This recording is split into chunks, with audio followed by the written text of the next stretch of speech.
Digital skills for cultural and creative industries continues with the podcast dedicated to film and digital technology. And today our guest is Roberto Schaefer, cinematographer, who is based in Los Angeles. Good morning, Roberto. Good morning to you, or good evening to you. Yes, good evening in Almaty, in the morning in Los Angeles. Thank you so much for participating. And I know that you've spent some time in Italy, and now you're based in Los Angeles, and you've been associated with associations, of cinematographers in the United States and also in Italy. And although you modestly say that you haven't won any awards, you were nominated by British Association of Film and Television and or Academy of Film and Television, and also American Film Institute. So it's really interesting, your journey.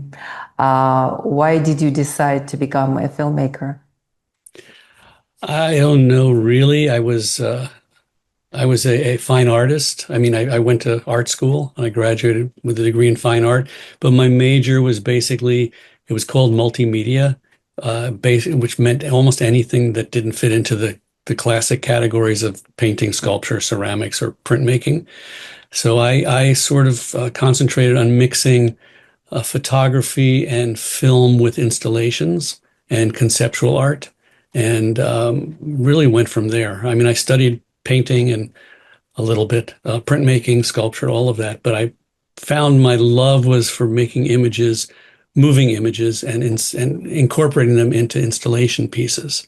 And then when I graduated from the university, I got into the real world and discovered that being a fine artist and a conceptual artist was not the easiest way to make money to live. So, and I just decided, well, let me see what I can do. And I kind of fell into the film business, commercial business in New York, where I grew up, working in television commercials, and off and on for years, and then shot small films for friends in New York, and just really enjoyed being in the, making movies that told stories. It's a pleasure to see a multidisciplinary artist in you, because exposure to other media and other types of art and creative activity actually enriches an artist and Absolutely. creator. Yes, Mm-hmm. yes. I think it's really important for somebody who wants to make images in films and movies, in whatever TV shows or whatever you're working in at the time, to have a background and to understand art and what images, what is considered beauty, what is considered good art, what is considered bad art. It's still all art, and good and bad is in the eye of the beholder. So it's, you embrace what you see, what you like, and what motivates you. So looking at paintings, I mean, in art school we studied art history from Mesopotamia through the current day. So we learned, we studied for 4 years, studied every period of art, the Renaissance and the Mesopotamian, the Egyptian art, pretty much everything, all the way up to what was the current time. At that time was contemporary art in the 1960s, a lot of pop art, and Frank Stella and Rauschenberg and Lichtenstein and Warhol. Those were sort of the runners. Plus video art was in Bill Viola, and others were there. And so we got exposure to all of that. And I think that's really important to understand what's been out there, what history, it's like learn from history and understand, and hopefully don't abuse history, embrace it. Yeah, absolutely, 100%. I think that we're just a chain in the link between the past and the future. Yes. And it does inform us, and it's I always say it's a free vault of treasures of diamonds and rubies and emeralds, and you just you just use it as tools and you get inspired, and it's infinite. Yeah, yeah, absolutely. And today we're being, our knowledge of history is being both challenged but also empowered by the digital technology. And it's, of course, changing all kinds of human activities and arts in particular, and film in our case, because I'm also a filmmaker. I've studied at main media. I took some courses. Okay. So we are colleagues in a way. Yes. Yes. I'm supposed to go back at the end of September. And yeah, it's a great school. And what do you think in general? How does the digital technology, and of course AI, which is the hottest topic, how are they affecting the film industry? It's a very broad and deep question, because there's many ways, obvious ways of where people are using AI, especially in visual effects, to replace the classic rotoscoping and matte painting and all of that, and using AI tools to help the artists work with that, and in places to replace a lot of would you say the long list of VFX artists that you'll see on most movies at the end of a movie. I just watched a Marvel show last night that I'd never seen before, and just heard it's a weekly 1 hour thing, but the list of VFX artists at the end went on forever. And I understand that a lot of the AI tools are now replacing the rotoscope artists and the matte painting artists and all the others. So that's affecting the industry quite a bit. It's also into the beginning, into previs.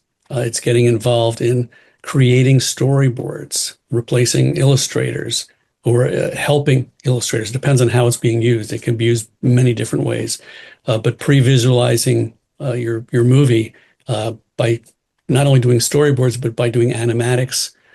Classically, they were hand-drawn or done, on a short little movie thing with a camera and put together by an editor. And now it can all be done with an AI program. And there's so many of them, and every week there's a new one. It's almost impossible to keep up with it. So it's there. It's also getting involved with post-production, sound, changing voices, dubbing. That's a very contentious thing among actors right now. What's happening with that? Using their voices and turning their voices into a different language for dubbing, and also being used for writing. And there's a lot of issues with the writers, and the writers at the Academy, I know, have a lot of fears and questions about AI developing and writing entire scripts, or just polishing the script, or it's being used both ways right now, and it's hard to know where it's going to end up going. But it's there's so much money being poured into the AI programs, or whatever, the apps, that not because of the entertainment industry necessarily. We're sort of like a small benefit to them where it gets used. It's really about running the world, governments and large corporations and politics, and where it's there. And we just sort of get the spill off from that. But it's continually being developed here. Mm-hmm. Yeah, definitely. AI is disrupting all spheres and fields, and the management of data, management of people, processes. Yeah. And some things it does better than the humans. And Yes. and in the film industry, of course, there are people that fear it, and there are people who embrace it. But from your point of view, is it disrupting more the technical side or the creative side? Because you mentioned both. And what is your attitude to that? I think at this point in time, it's definitely disrupting or affecting much more the technical side, because it's a very it's very effective in things like I mentioned, like rotoscoping and the VFX, the post work, and dubbing, and in editing. And it can also do some automated tasks for the editors to help them.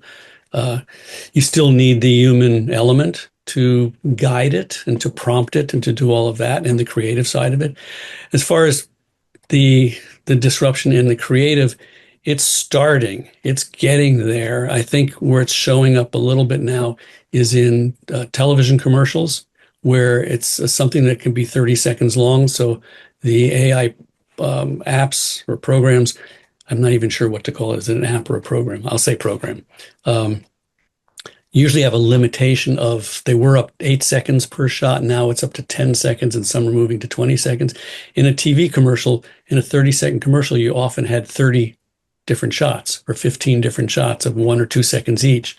It's very easy for those programs to produce those kind of shots. And I think because of costs, agencies and clients are looking at, well, we can do the same thing we were doing shooting live with a full crew and going on a location somewhere. We can do it, in your computer, in your office, for, I don't know, a 100th of the cost and a lot faster.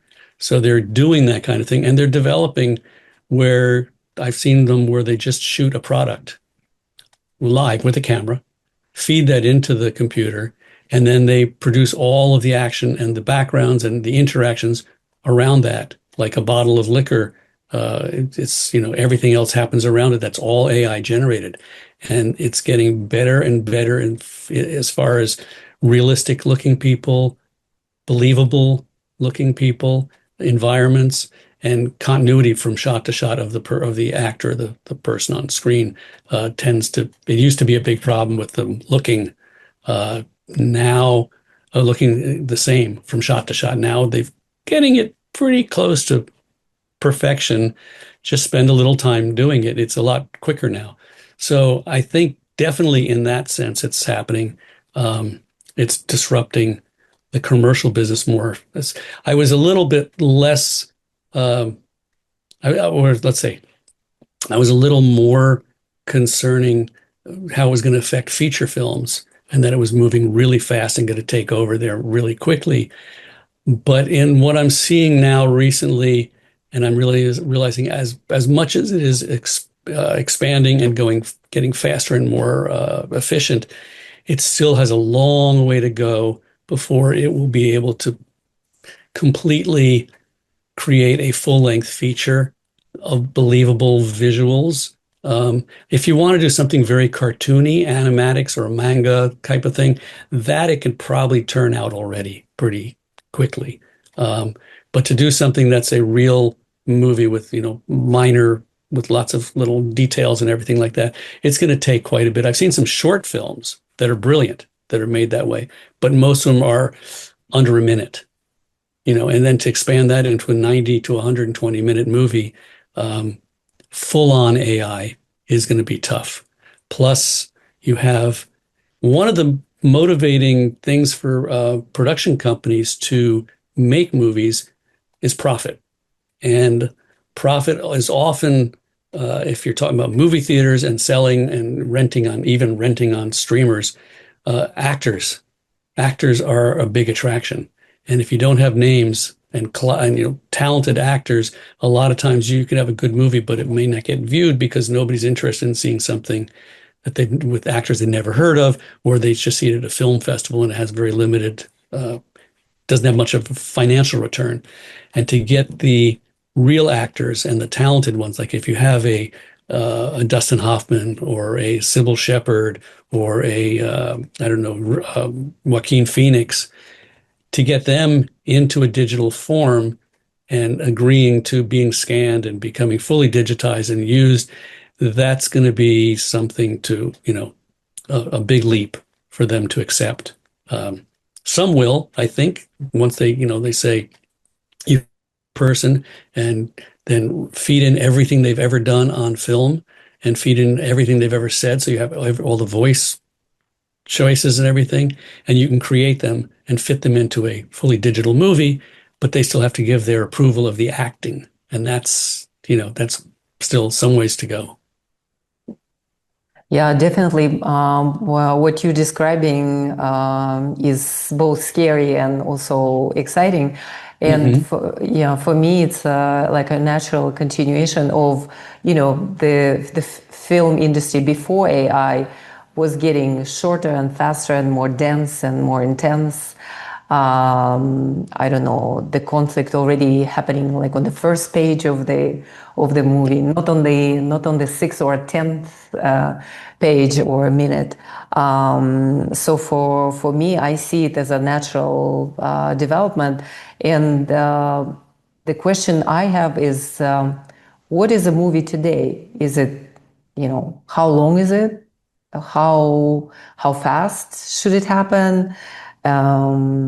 How intense should it touch our emotions and our experience? And should it be like all sense experience? Should we also feel not only the visual and the sound, but maybe something else like tactile, or maybe even aroma, some scent or something, like all like 360 degrees. And what Well, are your I think what are your thoughts? I think you've named everything that a movie should be or can be, because it's such a broad range of audience that there are people who are going to want to sit in a movie theater and have a emotional experience with people around them and feel that, and want a full length movie and want it to be, I mean, like if you look at the latest movies by someone like Marty Scorsese or some of the other directors, they're 3 hours long, and I think most of them are bloated personally, that they don't need to be that long. I'd rather that they become a streamer series, so you have 5 episodes of 45 minutes each or something like that, rather than trying to sit 3 hours straight. I mean, I loved The Brutalist. I thought it was a wonderful film. It was 3.5 hours long, and there was a 20-minute intermission, which, having lived in Italy for 10 years, I was used to the intermissions, because every movie has an intermission, no matter how long it is or how short it is. But it's just, I mean, the audience is so vast, because part of what you said about it, movies now, so many of them start, and everything, or the action, everything starts on the first page. It's telling you the story right away. A lot of that has to do with the newer generations and their attention deficits.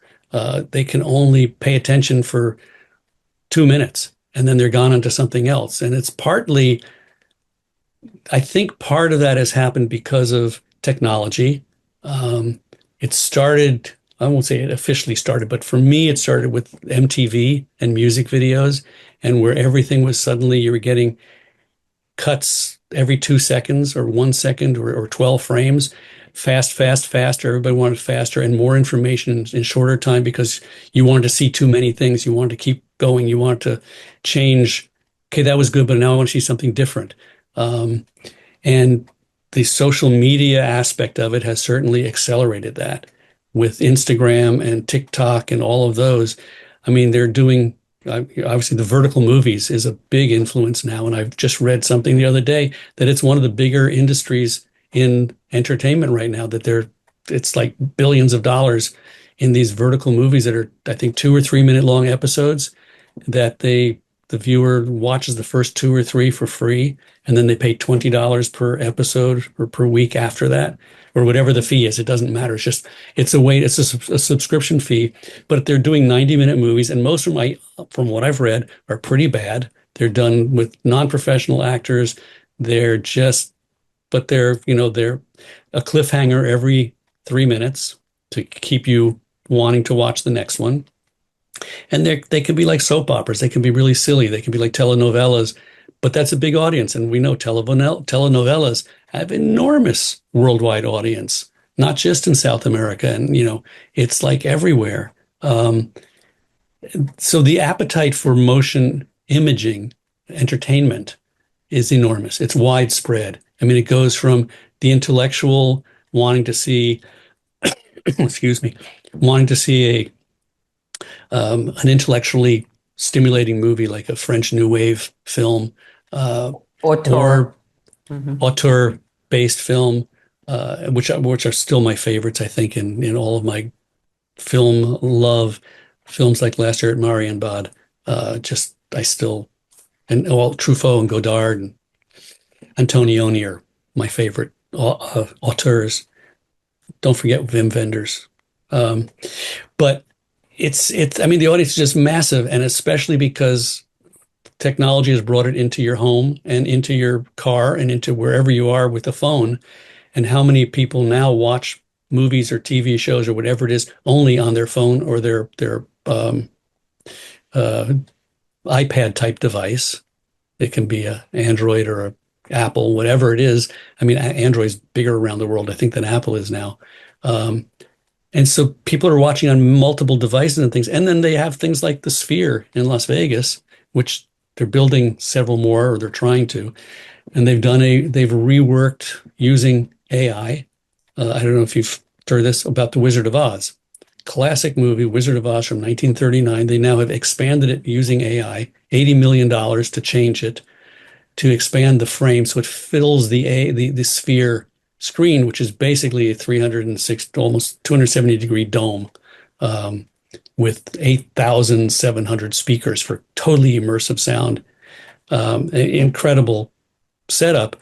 And it's had been used for concerts and have been used for nature, discovery films where they fly you through the Grand Canyon and things like that. But now they're doing this reimagining of taking the original Wizard of Oz. They haven't redone the film, but they've basically altered it to fit that screen. So, I mean, things like that. And there's an audience for that. There's going to be. So I don't know. It's really hard to say what is a movie supposed to be.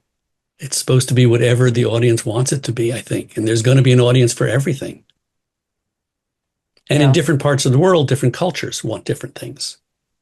Although it tends to have gone a little bit homogenized around the world with things like the Marvel superhero movies and those kind of things, that if they're not the exact one, they get morphed into something done in the local, like in India, the RRR movies, those Indian superhero movie that are beautifully, amazingly done with AI and CG and all of that. But they're basically the same type of thematic story. Yes.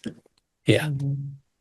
Yeah, and the auteur cinema and art house cinema is, of course, a laboratory of new meanings and new paradigms. It's actually for the first reason we need that is the filmmakers need it. Yes. Because that's where we get inspiration, and that's where the pioneers make their creative expression. Yes.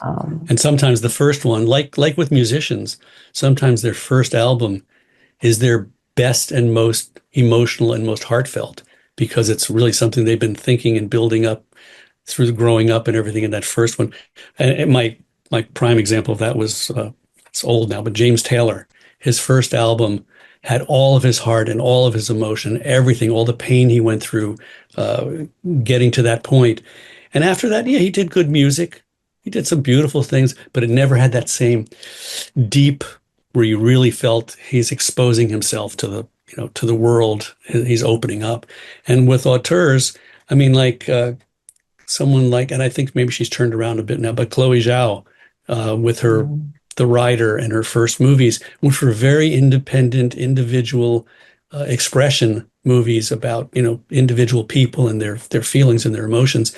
And what happens is they get a success and they're seen, the studio buys them out. And of course, it's hard for them to turn it down, but they get a superhero movie. And it loses all of their singularity and all of their auteurship. It suddenly becomes another superhero movie with very little to distinguish it from anything else. So it's where the commerce buys out. It's the old out. It happens a lot. Yes, and it's idea mining and talent mining that the big studios and big companies do, and now they're merging together with the tech companies and or the tech companies, or the tech companies are taking them over. Yes, they call it a merger, but it actually is the tech company now running the entertainment arm like MGM and Amazon. Yes.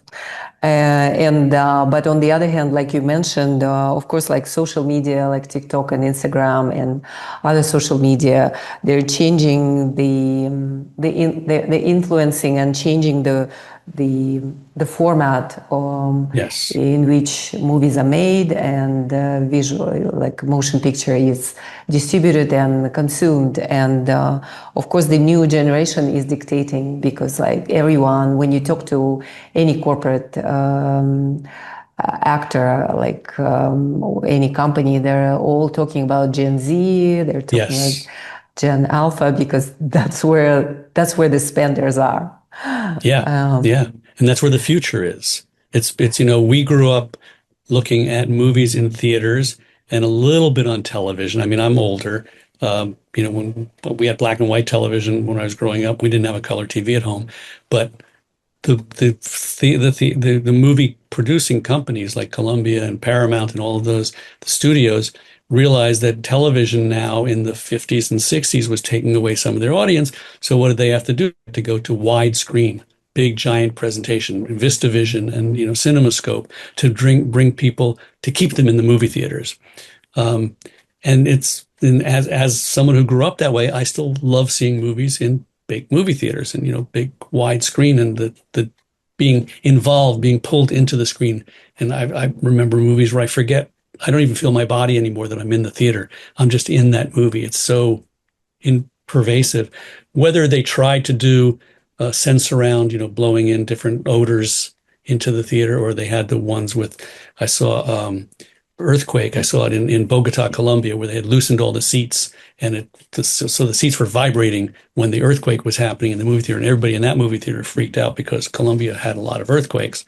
But those kind of things were always additional. To me, it's still, it's the emotion of the story that gets most people. But again, like you say, Gen Z or Gen A or whatever they're called now, have different viewing habits. And the producers, the commercialists who are making the money off of these things and who are putting the money into them, are serving that. And it's understandable. It makes sense. So it's a hard, I think there's still a future for movies in the theaters, but as Nick Sadler, who started this company, Chemical Wedding, they did the Artemis Pro and the Helios apps for the iPhone for prevising and shooting, planning your movies and being on set and looking at the sun movement so you could plan what time of day. Anyway, he's deep into his belief that movies are dead. Nobody will go to theaters anymore in a few years. And the idea that you want to see it on a big screen, he's beyond, to me, he's stepping deeply into the future, but he wears one of those headsets, like the Quest or the Meta headsets. And he says when he's on an airplane, he'll watch a movie on a 40-foot screen in front of him on the headset. And he feels like it's better than being in a movie theater because he controls it. A lot of that is happening. And the more the headsets become quality and affordable, and everybody can have one, then it's better than having a projector in your house. Although you're not sharing it with the people around you, which is another part of it, is the community, which is why a lot of us love going to movie theaters, and that shared community. Yes, and buying that ice cream or popcorn and eating it together. Yes. And enjoying the conversation and discussion about the film. Discussions afterwards, yeah. And even some silly person that just makes some comments during the movie. Oh yeah, yes. I've been when I growing up, I remember a lot of people would yell at the screen and go out, so watch out. In the horror movie, watch out, he's behind you. People get really involved. They seriously involved, and that's exciting. I've been in other movie theaters in Africa where the people in the audience, they just see a friend come in and they just say hi and they stand up and they start shaking hands and talking and having discussions, and you're trying to watch the movie and you realize it didn't really matter because the movie was cut so bad by the censors that it was not the same movie you expected it to be or that it originally was. But it's a community space. It really is a community. And whether you respect what the author is showing you on the screen and you pay attention to it and you get involved in it that way and you participate yelling something out, or you're just there to be around friends. It's something that's leaving us. It really is. I mean, drive-in theaters were interesting because it was still a big screen. It was still a big shared community, but you were still in a shell in your own car. I mean, I don't know how many drive-in theaters there were in where you are, but in the United States, they were really big in the 50s and 60s. And as a kid, we used to go a lot to drive-in theaters. It was a fun thing to do on a Friday or Saturday night with my parents. And others were dating things. So, a couple could go, kids could go in a car and make out while the movie's on. So they had some privacy. But it was still a community thing. You're there with other cars and other people. And then you share afterwards, you talk about it. Yeah, thanks to the automotive industry. Yes. Yes. That America has had and is having. Yeah. Yeah. Actually, of course, like, whether you like it or not, it's here, it's coming, and it's entering, and it's penetrating our lives. So the digital technology is probably changing your work process, and as any artists. So can you share how you learn about it? Because all of us are self-learners. We have to just watch out, and you have to follow. You have to every day spend some time just monitoring what's going on. So I'm right there with you. Same thing, because it's like it's been like that for me always. Also, about movie making, just in general, with film cameras and lenses and all the equipment, learning it, keeping up with, going to equipment shows like Cinegear and things like IBC and different shows that you can go to and see all the new gear and learn it. And they go to the rental houses and understand it and, test things out. For me, it's the same thing. You have to be self-motivated. There are courses that people can take online, I guess, and all that. But I just started looking on my computer and started like experimenting, trying out all these different programs. They give you some free samples at the beginning. You have like a day or 3 days or whatever, or so many credits that you can try for free and just test out mostly text to image and text to video, and understanding how it works and being frustrated and trying more and more. And then as every new program comes out, working with another program and trying that. I was fortunate that another cinematographer who's also director, and he's a member of the Academy and the ASC, and he's the head of the AI committee at the Academy and at the ASC, I believe. His name is Michael Goy, who's a friend and a colleague. He's directing a lot of TV now, so he doesn't have as much time as I do. And the University of Southern California has a thing, the Entertainment Technology Center, that was started by George Lucas like 35 years ago, when the technology was VFX. It was before CG. It was, technical VFX like Star Wars, and doing all the shooting the plates and merging things together and matte painting. Well, it's evolved, and they're always involved in the newest technology. And Michael was asked if he wanted to work with them on a couple of projects using AI technology, and he was not available or didn't have time. And he suggested me, because he knows we talk about this stuff all the time. And he recommended me to them, and I got involved. And so far I've done 2 projects with them. And as a consulting cinematographer on one of them, which was a full AI animation. So I didn't touch a camera. I didn't touch anything except for we had artists, 12 AI artists working around a table for 2 days. We had a director who came up with the script. She did a real old school animatic. She came out of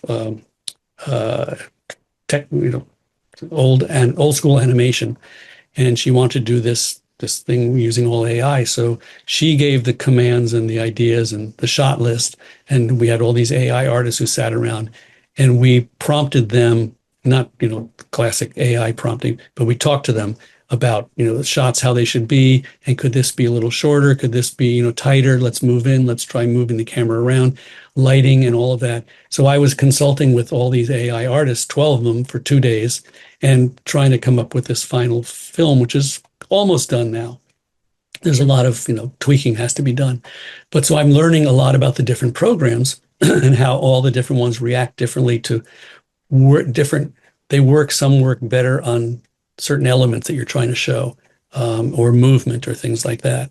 And then they had another short film to do that was a combination of using a tool that I had gotten into the year before called Jet Set, which is combining live action with AI generated backgrounds, either done by Blender or Unreal Engine or completely AI, other AI programs.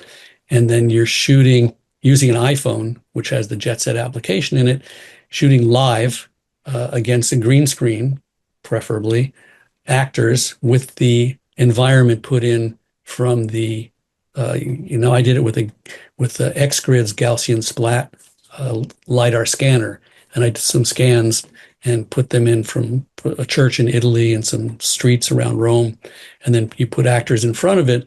And the story we did with the ATC was written by a young filmmaker who just did his second feature. It's about a family history, Peruvian family. And it starts in current day in, I guess, in Lima, in a library in a house, and then magically goes back in time to the time of the Quechua people in the Andes. And we shot it with live action actors in costumes with some props, with backgrounds that were made by a production designer in Blender and put together on another iPhone together, because Apple was the tech company behind supporting this, along with Sony. And then those elements get put together finally, and the backgrounds get premed, made to be finalized. And then we take the whole thing and go into another AI app called Beeble.ai. That's a post lighting. So everything that we shot kind of flat, and then you do all your lighting in post of all your actors and everything. And the control that you have is absolutely amazing. There's several of them. Beeble is not the only one, but that's the one we're going to be using. So I got into that firsthand, and I was lighting it and operating the iPhone cameras and the Jet Set and working together with the director on, and suggesting shots and doing what I would normally do, except my lighting was a little bit less intense. It was more flat lighting, just so we had stuff to pre-light later, to post-light, so the quality was there. But it was firsthand experience, which I was grateful for, because otherwise I'm sitting at home trying to do everything myself. And I did Jet Set myself. I went and did some scans, and I'm continuing with that. I got in with X-Grids, and I just got their new scanner, which I'm now testing, which is a more advanced and it's better, and I'm just testing it. So I invested in a PC computer because I realized that the Mac that I had wasn't going to be fast enough to do this intense AI work. So I bought a lower end of the PCs that's a gaming computer, and I'm now sitting at home testing and just trying out the different programs and seeing what I can do and learning and realizing, because I feel that even if you don't use it in your professional work today or next week, it's eventually coming in, and you should know it. Whether you really end up using it or the people around you use it, you should know what it is. You can know what it can offer and what it can offer. So you have an intelligent point of view when you're in a production meeting and they say, oh, we'll do that later. And you go, no, that's not the way to do it. This is not going to work later yet. It's not at that stage. So let's do it how we know it's going to work. And then if you get this advanced later, we can bring it into it. But so it's knowing, it's, being informed, knowledge as often is the best thing. Yeah. And experience, and all these apps, Yes. of course, Yeah. are made for, I don't want to say dummies, but it's very intuitive, and anyone can use those and Yeah. start Yes. start experimenting, and there is Yes. no barrier. You don't have to do a course to start using Right. the app. Right. And you can do it on a lower download it. end. Yeah, and you can do it on a lower grade computer. I mean, my Mac is not a lousy thing. It's a MacBook Air. It's an M2 chip, so it's got the speed and everything for much of it. But there's some things like Unreal Engine doesn't work very good on it. You need a lot more processing power. But you can do most of the Runway or VO, all of those you can do sufficiently on your own computer. You need a computer. I don't think you can do much of it just on a cell phone. I don't think they're there yet. But maybe some things you can. I mean, I know there's some apps that are specific for TikTok and those like CapCut and some things like that where you can shoot on a phone and you can edit on your phone and you can do all that. And that's not really AI intensive at that point. That's more like tech app assisting. It's not real AI. It's maybe AI. Maybe there's some AI in those apps, but and then use ChatGPT to give you the prompts and those kind of things. So there's a lot you can do without a high-end computer, but it really is, like you say, it's you don't have to take courses, you don't have to do any of that. Just go online, find some of these apps, go to a website, look up Runway or Luma or any of the different ones and try them. Just try and experiment. Sometimes you get some amazing results just right at the beginning, some great text to images, more so than to video. Video is a more complicated thing at this point still, but even images can be challenging. But it's fun. I mean, it is fun, frustrating and fun. Yes, and of course the mobile side of it is developing in its own logic, and yeah, and some people are so radical that they don't use the computer; they just do everything on the phone. Yeah, I'm not one of those. I'm not I'm not there yet. Okay, but we can definitely say that anyone can enter the field, right? Yes. So there's like a sea, an ocean of movie makers, filmmakers, cinematographers, mobilographers, editors. How can one actually stand out still? Like what do you have to do to be heard, because there's so many voices? I don't know. I don't want to say 8 billion people, Maybe. producing content, but billions for sure. Yeah. Okay. I mean, to me, well, there's different levels of success and acceptance and what you want, to be. I mean, there's things. There's these people called influencers who make a ton of money, to me, doing stupid things. Selling, just saying, oh, this is the best hair product and blah, blah, blah, and all that.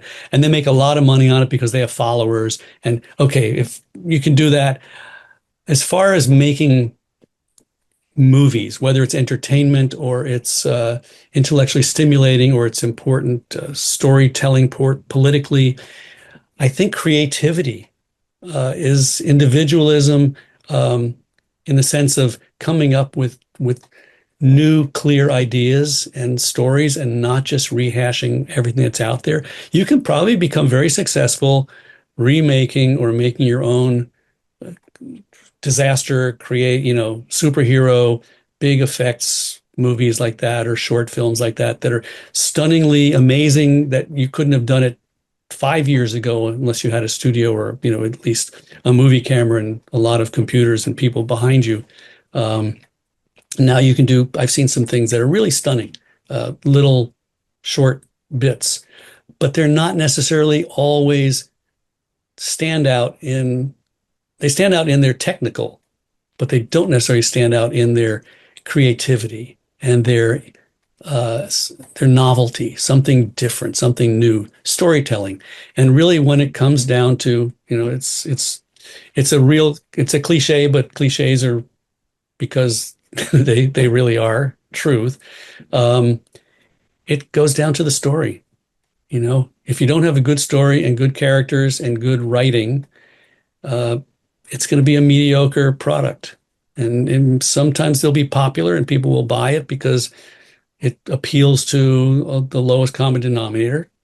But I think you still want to aim to be individual, come up with your story, tell something new, tell something that has a point of view that's different, not just retelling another story. And Hollywood is guilty. I mean, guilty as anybody of retelling. I mean, there's so many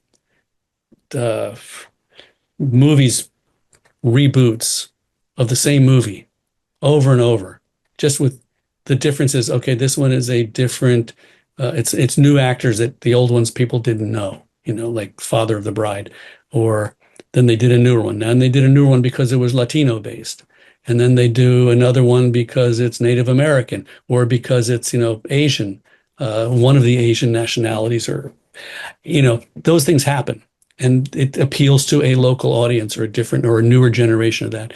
But it's an easy low hanging fruit, I'd say, for these studios, because they're not investing a lot of chance in something that's brand new that they don't know, because there's been a lot of failures of movies that people thought would be really great and really be success, and nobody went to see them. They didn't sell. And that's, in the end, with the studios, that's what counts. It's, they have, most of them have stockholders, shareholders that want to see profits. Yeah, they have bottom line to serve. A bottom line. But so as an individual, if you're not trying to serve a studio, you can make your own thing. You just have to stand out with something creative and original, and that appeals, to enough people that it's clever, it's smart, it's emotional. It tells a story that people are interested in, and that has a point of view, and good writing. And then get good actors, because actors can change everything. Yeah, and good writing, you need good reading as well. Yeah, yes, yeah. And study history, which, I cannot emphasize enough, because like some people think that they can just get this next trend in TikTok or next trend in Instagram or just next trend, and we still have roots. Yes. Yeah. Although some people can, I'd say you can jump on the next trend and maybe be successful for about 10 minutes. And then that trend is done, or you've exhausted your ability to do anything interesting. And so you're just like jumping from one ship to the next, trying to find your feet. But if you invest that time in writing, creating, finding something that really has heart. Because in the end, I think historically that is what is, and this may be something that's changing. I don't know. It is changing somewhat, but the fact of historically movies, the most successful movies and franchises in history were things that engaged people in a special way. Yeah. And when I spoke about, I was going to add earlier about the filmmakers who were then taken into the studio system. One who bucked that was Wim Wenders. He was brought over by after his, I forget which movie after he came over, maybe it was Wings of Desire. He was brought over by Coppola to do a studio movie called Hammett, and it was such a horrible experience for him. He just went and did another movie that showed how awful it was, and and made it to show that, he needed to be the auteur that he was. He couldn't work in the studio system that wanted to tell him how to tell a story. So there's, there's still, I cannot imagine him in the studio format. No, it didn't work out. Yeah, it's too alien, probably. Yeah. And as Tarkovsky said, that the art needs to call for the good and for the something higher purpose, something better, something not mundane, that we don't see immediately. Well, I'll say though, I think in the world today, and probably even back in the day, early days, people still needed just release. And just, not the higher art and not the meaningful, just something entertainment for, because, I mean, to be honest, most people in the world do not have great lives, do not have great jobs, do not have great day to day.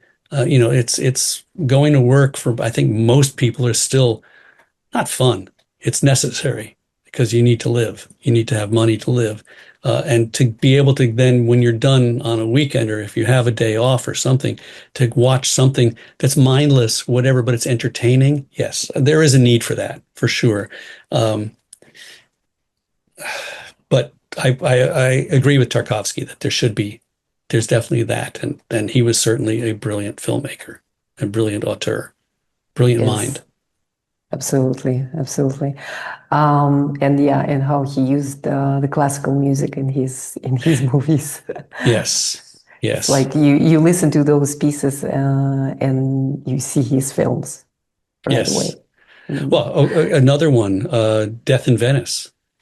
Anytime I hear Mahler's symphony, it's like I am transported to the Lido and to Dirk Bogarde there on the beach, just in his chair, just decaying, and that whole story of Death in Venice is just, and that's tied to me. That's the Mahler music is it. It's so, as they say, I think music is one of the strongest emotions. I mean, that brings emotions. Music and sense of smell can just transport you more than visual art. Music is one of the most transportive things. I mean, I hear a song that I heard when I was 7 years old, and suddenly, wow, I'm back in my parents' apartment at 7 years old, and I feel everything there. It's music is, and AI is getting into music. There's a couple, I'm sure there's more than one. There's a program that I tested just for fun. I gave it a prompt, and it put out a full 3-minute song with a vocal, words that I gave it some ideas, and it came up with all these words. And you could then choose the different style of music and the different instrumentation and blah, blah, blah. And it's mind-boggling. It's actually frightening. And I could see that taking over in advertising for jingles, why not? They're going to use that. It's going to be so much cheaper for them and just quick and effective. And they can choose 50 different ones in 2 minutes. But real music is another thing. Yes, AIGC is touching music and television. And of course, it's scary how much it produces and that anyone can produce it. But on the other hand, it'll be hyper competition, and still I believe that the human heart will be the judge and will be the sounding board. So to speak. I hope that will respond, or not. I hope so. Yeah. So of course, some things will change, and a lot of things will change in our art, but some things will stay the same. What it is to be a filmmaker. And I think and a skill of dramatic art and storytelling, and actually also being in touch with yourself. And knowing your story, because what touches you will touch other people, whether it's music or film or art or literature, Yes, I know. I agree. It's there's a commonality in the world, in people, it deep down, and at the base of it, whether it's putting politics and other things aside, there's still something in the human condition, the human soul that touches. And as they say, and hear it maybe too often, is we are all connected. There is something there that connects everybody, whether it's stardust or it's the soul. The soul, yeah, maybe connected to the higher soul, as some believe. So of course you are a member of these associations where, I should say big cinematographers become members, and you are in the middle of this big art, and both big art and also commercial art, and you also teach cinematography. You have an impressive background. Thank you. You vote for the Oscars, and you are an ASC and AIC. So what would be your advice for the emerging and young artists, filmmakers, and other artists in this age of digital technology and AI, and still the human condition today is being sort of, I don't know, sometimes violated, sometimes pressured, sometimes being put into this cage where you only have your iPhone after the working day and you could just, I don't know, watch some YouTube video. So what would be your advice to the artists today? First, let me just say one thing, because you said that I vote for, I don't vote. I don't believe, and this is something very fundamental for me, very important. I don't believe that there is any best in art, in any form of art. It's all subjective. And yes, maybe more people wanted to like that film than another one. It doesn't mean it was better than the others. It's just different. There's things that touch people differently. So I won't vote. I just feel that, there's no good art, bad art. It's all dependent on what your cultural and your individuality and everything else, and the moment. Sometimes what was called bad art 100 years ago is now considered masterpiece. So, and I won't go into a museum and say, oh, the best painting in that museum is that Degas. It's not. It's the one I like the most, maybe, but it's not the best. So just to clarify that, I want to be on record that I do not vote, because I don't believe that there is a best in any form of art. As far as my recommendation, suggestion, I guess the most important thing is be true to yourself, to your belief, and how you see storytelling and art and what you want to say and do. Experience everything you can. Try out all the different programs. Try out the AI. Get a camera. Shoot stills. Shoot pictures. Shoot images. Train your eye to be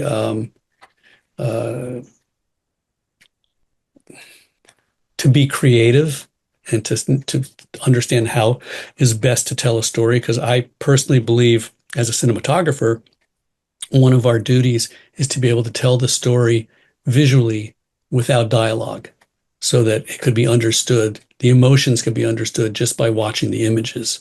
Whether it's a big dialogue scene or not, still there's ways you can show and frame and light to enforce and enhance and try to tell the story as much as possible. But not everybody there wants to be a cinematographer. Some want to be a writer or a director or a costume designer or an art director, whatever. It's just do testing in any way that you possibly can, whether it's with a cell phone, whether it's with a handy cam, if you still have those, whether it's with a regular film camera or another digital camera, small individual still camera or digital motion picture camera. Just test and practice and experiment. Do as much as you can by yourself or with others. Work with others. Find groups that want to do something, whether it's on a I don't know, community board or something. Find people who are interested and volunteer to work on other people's projects. I know it's one of the better things about film school is that you get to work on other people's projects in different capacities. And sometimes you think that you're going in, you want to be a cinematographer, and then you realize, that's not really what I was interested in. When I work on these, I say, I'm much more interested in being a production designer or being a stunt actor or something like that. So there's things that to discover what really is inside your heart and your desires and what satisfies you the most, what gives you the most pleasure and creative expression. And don't be afraid. Be willing to try things. And that's one of the good things with all these AI programs that you can do by yourself online. Try crazy shit. I mean, just do it. Just don't be afraid.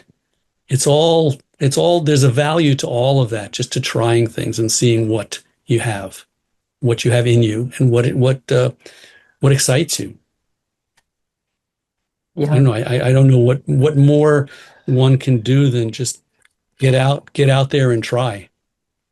Yeah, sometimes it's the best thing to do, to experiment and read and listen to other people and read other people's experiences, to understand what people have done and gone through, and read the history. big masters' experiences. Yes. And discoveries. Yes. Yes. Yeah, I think we don't do enough of that today. We're too focused on the current and on the future, but I think the past can and it's not like I'm sounding like an old person. No. It's. I think history is important, and it's unfortunately, I think it's showing us today. Not to get talking much about politics, but history repeats itself, and we have to be aware, and we have to be careful, and be afraid and be aware and know that, things can change, not necessarily in a good way. And you have to understand what the history teaches us. And then going back to the entertainment and the creative side of it, there's books written by and about master filmmakers, memoirs and biographies of people like Truffaut and Tarkovsky and Hitchcock and different, filmmakers from around the world. Bergman, yes, I shouldn't forget him. I studied a whole semester of Swedish film, and people like that. You read their story and what influenced them and what brought them in and what brought them to that creative point in their lives and changes and things. And emotional things. And it's really important to understand that. And then you can maybe relate, oh, now you know what? I saw that in myself. I didn't realize that. That's been happening to me. And you can, run with that. Use that as a springboard for your creative decisions. Yeah, we're definitely part of history, both the art and just in general. Yes. Thank you so much for this conversation and for the hope. And I believe that digital technology, it's just another tool and a friend. But still, we need to pay attention to the classical education in arts and in creativity. And you need to start from the foundation. You have to understand the human condition. You have to understand the big masters, the creative expression. And I think multidisciplinary approach and the digital age allows us to study other types of art. Yes, very, very. It's all out there on the internet to study art from all historical times, and the multidisciplinary. My education in art school was starting off, and I know I said multimedia, but I started off having to learn and experiment with painting and printmaking and sculpture and all of that. And all of that together with the art history brings you to what works for you and gives you the foundation for creating from your own self. So it's all there. It's all important, and just use it, take advantage of it. And yes, it's a tool. It's all a tool. It's not to be afraid of. It's tools to learn how to use for the best. Yes, we are multi-layer creatures because we have the bodies, we have the minds, the consciousness, the feelings, the emotions, and the intellect. And they all like intermingle and work together in some unexpected way. So yes. I think art comes out of that as well, and it appeals to either our higher consciousness or some lower instincts. But the human condition is a mix of that. So yes, exactly. You never know what works. Right. You stumble upon things and you expect one thing, and something else taps you on the shoulder and says, "That's really what works for me," or "That's where I want to go." So yes, and thank you for having me on. I really appreciate this. Thank you. Scintillating discussion. Oh, thank you so much. We just had a conversation with Roberto Schaefer, cinematographer, and also an educator, but he doesn't like me mentioning that. But also a great conversation partner and podcast guest about the film and digital technology and AI within the framework of the project supported by UNESCO Central Asia, Digital Skills for Cultural and Creative Industries. Thank you.